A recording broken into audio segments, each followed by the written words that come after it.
भगवद गीता एक विशेष पुस्तक है जो हमें यह सिखाती है कि सही और खुशहाल जीवन कैसे जिया जाए।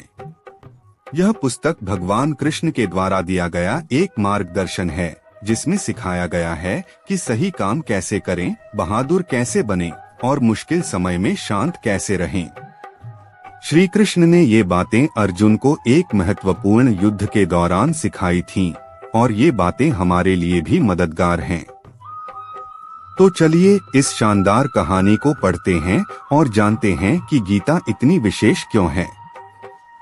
प्रस्तुत करता है बच्चों के लिए भगवद गीता की कहानी। हजारों साल पहले हस्तिनापुर में दो भाई रहते थे जिनके नाम पांडु और धृतराष्ट्र थे। धृतराष्ट्र बड़े थे और पांडु छोटे। धृतराष्ट्र देख नहीं सकते थे, इसलिए पांडु राजा बने।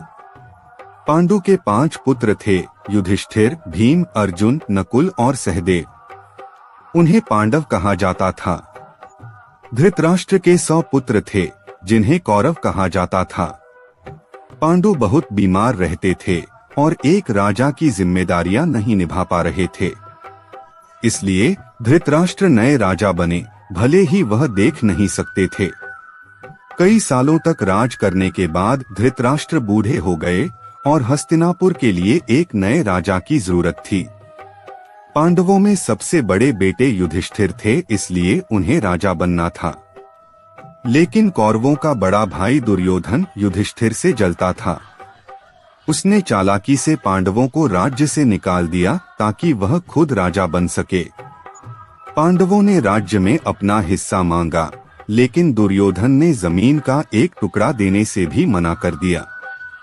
अपने कर्तव्य का पालन करने और सत्य की रक्षा के लिए पांडवों ने कौरवों से लड़ने का फैसला किया। इसे महाभारत के महान युद्ध के रूप में जाना जाता है जो कुरुक्षेत्र में हुआ था। भगवान श्री कृष्ण अर्जुन को सही रास्ता दिखाने के लिए उनके सारथी बने। जैसे ही युद्ध शुरू होने वाला था, अर्जुन बहुत परेशान हो गए और उन्होंने अपना धनुष और बाण रख दिया।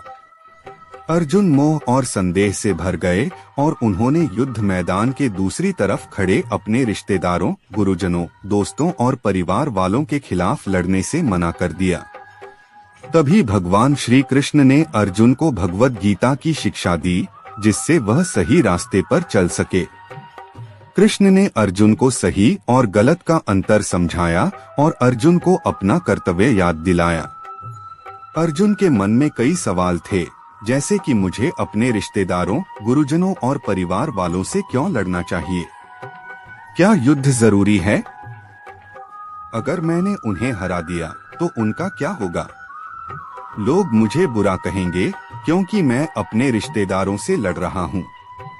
इस तरह अर्जुन के मन में कई प्रश्न थे और श्री कृष्ण ने उनके सभी प्रश्नों का उत्तर दिया, जिससे उनके मन से सभी प्रकार का संदेह और भ्रम दूर हो गया। जमीन और सत्य के बारे में जो अमूल्य ज्ञान श्री कृष्ण ने अर्जुन को दिया, वह भगवद गीता में लिखा हुआ है। श्री कृष्ण ने समझाया कि शरीर नष्ट हो सकता है, लेकिन आत्मा हमेशा के लिए रहती है। आत्मा को नष्ट नहीं किया जा सकता। आत्मा न तो मरती है और न ही जन्म लेती है। इसे न जलाया जा सकता है, न गीला किया जा सकता है और न ही सुखाया जा सकता है।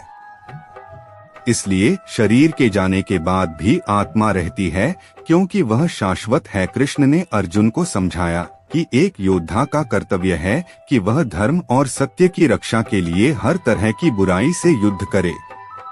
भगवान श्री कृष्ण ने अर्जुन को निष्काम कर्म का भी ज्ञान दिया और उन्हें समझाया कि वह युद्ध के परिणाम या अपने कर्मों के फल के बारे में चिंता न करे।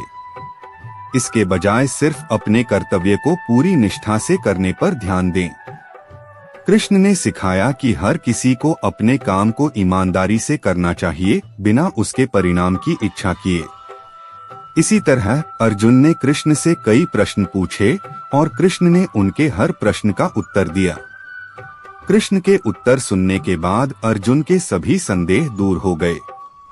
इसके बाद अर्जुन ने तुरंत अपना धनुष और बाण उठाया और युद्ध के लिए तैयार हो गए। युद्ध में पांडवों को विजय प्राप्त हुई और युधिष्ठिर राजा बने। तो बच्चों, ठीक अर्जुन की तरह हमें भी कभी कभी कुछ चीजों को लेकर दुविधा आ सकती है। अपनी दुविधा को दूर करने के लिए हम भगवत गीता पढ़ सकते हैं या अपने शिक्षकों और माता पिता की मदद ले सकते हैं। हमें भी अर्जुन की तरह सवाल पूछने चाहिए ताकि हमारी उलझनें दूर हों और हमें सही मार्गदर्शन मिल सके।